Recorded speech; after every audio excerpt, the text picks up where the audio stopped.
সবাই কেমন আছেন? আশা করি সবাই ভালো আছেন, সুস্থ আছেন, সাবধানে আছেন। আমি মিঠু জোড়া আরও একটি ভিডিওতে আপনাদের স্বাগত জানাই।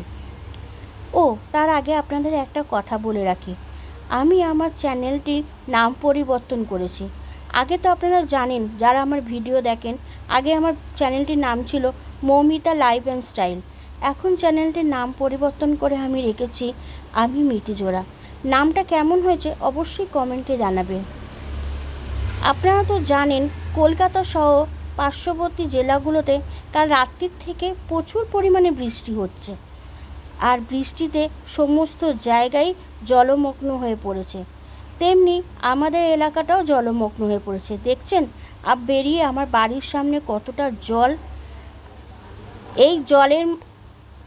এই জলের মধ্যে আমরা কোথায় যাচ্ছি বলুন তো? যাচ্ছি আমাদের এক প্রতিবেশী দাদার মেয়ের জন্মদিন কালকে। সেই জন্মদিনেই আমাদের নিমন্ত্রণ রয়েছে, তার জন্যই একটা উপহার কিনতে। কি করব বলুন, সারাদিন ধরে বৃষ্টি পড়ছে, বেরোতে তো পারছিলাম না। যাই হোক, এখন যখন একটু বৃষ্টিটা কমেছে তখন বেরিয়েছি। আর বেরিয়ে রাস্তা দিয়ে যা জল, ওপর থেকেই দেখছিলাম রাস্তায় প্রচুর জল। এই জল পেরিয়ে যেতে বেশ ভালোই লাগছিল। আমি আর আমার বরমশাই যাচ্ছি। ওপর থেকে ছেলে বলছে যে আমিও যাব তোমাদের সাথে এই জল দেখে।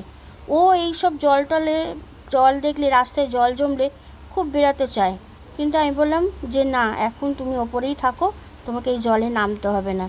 তাই আমরাই চললাম এই জল মারিয়ে মারিয়ে। ভালোও লাগছিলো জানেন তো, কিন্তু একটু ঘেন্নাও লাগছিল। আসলে ড্রেনের জল, বৃষ্টির জল মিলেমিশে একাকার হয়ে গেছিলো। দেখুন এই বাড়িটা জলে একদম টুবু। যারা নিচের তলায় থাকে তাদের কত অসুবিধা বলুন। অনেকের বাড়িতে এরকম জল জমে গেছে জানেন।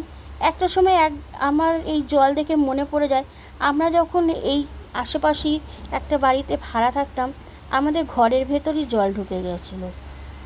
চলুন আপনাদের সঙ্গে আমরা অনেক গল্প করতে করতেই যাই। আমি তো গ্রামের মেয়ে, আমাদের গ্রামে এত বৃষ্টি হতো, কিন্তু এরকম রাস্তায় জল জমা, মাঠে জল জমা, এই সবগুলো দেখিনি। হ্যাঁ, পুকুরগুলো একটু ভরে যেত, কিন্তু তার জন্য রাস্তায় বা মাঠে জল জমতো না। শহরে যখন বিয়ে হয়ে আসার পর থেকে দেখতাম বৃষ্টি হলেই জল জমতো, তবে এত পরিমাণে জল জমতো না। এখন দিনে দিনে যেন জলটা বেশি জমতে থাকে। তাই একটা সময় আমরা যে বাড়িতে ভাড়া থাকতাম, সেই বাড়ির ঘরের ভেতরেও যেন জল ঢুকে গেছিলো। সে কি অবস্থা, দেখে তো ঘেন্নাও লাগছিল। তখন আমার ছেলে কত ছোট জানেন। কোথায় যাব? বাথরুমে জল, রান্নাঘরে জল, ঘরে জল। যে বাথরুমে যাব সেটাও করতে পারছিলাম না, কারণ ড্রেনের জলগুলো সব ঘরে ঢুকে গেছিলো। দেখছেন কি অবস্থা। ওই যে দুটো ছেলেকে আসতে দেখছেন সাইকেল নিয়ে, ওই দুটো ছেলে হচ্ছে আমার ছেলের বন্ধু। তারা এই রাস্তায় জল জমেছে বলে তারাও ঘুরতে বেরিয়ে গেছে। তারা যাচ্ছে মাসির বাড়ি। তাই মুখে হাসিখানা দেখুন, খুব মজা লাগছে বল। যাই হোক, সবাই এই বৃষ্টিতে একটু জল জমলেই মজা পায়, কিন্তু যাদের ঘরে জল ঢুকে যায় তাদের কি অবস্থা হয় বলুন। চলুন, আমরা রিক্সা স্ট্যান্ড পর্যন্ত পৌঁছে গেছি। এবার রিক্সায় উঠব। চারিপাশটায় দেখুন কি জল। আমরা যাচ্ছিলাম একটু গোড়া বাজার। আপনারা তো অনেকেই নাম শুনেছেন গোড়া বাজার।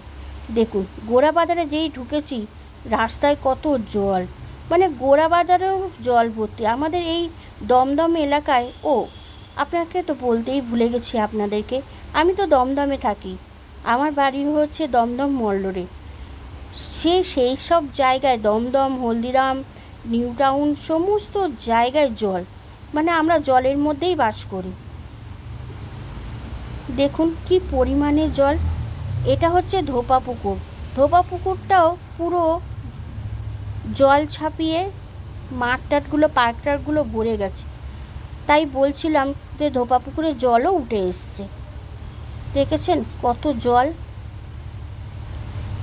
চারিপাশে জল, কি অবস্থা বলুন। আমি শুধু চিন্তা করি যেসব মানুষগুলোর ঘরে জল ঢুকে গেছে তাদের কি অবস্থা হবে। যাই হোক, আস্তে আস্তে আমরা পৌঁছে গেছি। আমরা আসছি গোড়াবাজারে একটা ঘড়ির দোকানে। চিন্তা করলাম তার মেয়ের বয়স তো অল্প, 12 বছর বয়স, তাকে কি দেয়া যায় বলুন। তাই চিন্তা ভাবনা করে ভাবলাম ঘড়ি ওকে কিনে দিই, একটা হাত ঘড়ি।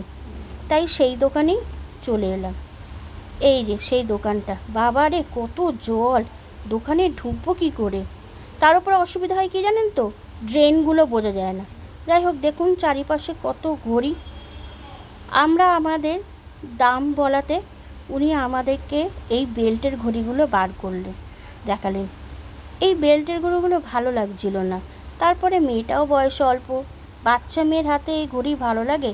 তা আমি বললাম আপনি এটা সরিয়ে আমাদেরকে অন্য ধরনের ঘড়ি দেখান। তারপরে উনি আমাদেরকে এই ঘড়িগুলো বার করে দেখাচ্ছে, দেখুন।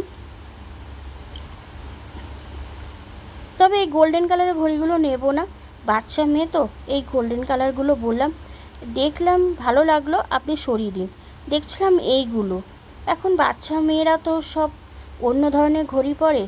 যাই হোক, এই দুটো আমার খুব পছন্দ হয়েছিল, তাই এই দুটোকে বেশি করে দেখছিলাম। ওনাকে বলছি দাদা আরও কটা ঘড়ি বার করে দেখান আমাদেরকে। তাই উনি এই ঘড়িগুলো বার করেছে, দেখুন। এই ঘড়িগুলোর মধ্যে আমি এই 4 নম্বর ঘড়িটাই নেব ভাবছি, মানে এই সিলভার কালারের পাশেরটা। সবকটাই ঘড়ি দেখছি আর আপনাদেরকেও দেখাচ্ছি আর পছন্দ করছি। সবকটা ঘড়ি ভালো লাগছিল, সবকটা ঘড়ির থেকেই যেন চোখটা আটকে ছিল, ভাবছি কোনটা ছেড়ে কোনটা নেব। তারপরে অনেক ভেবেচিন্তে আমরা এই ঘড়িটাই পছন্দ করলাম। কেমন হয়েছে জানাবেন।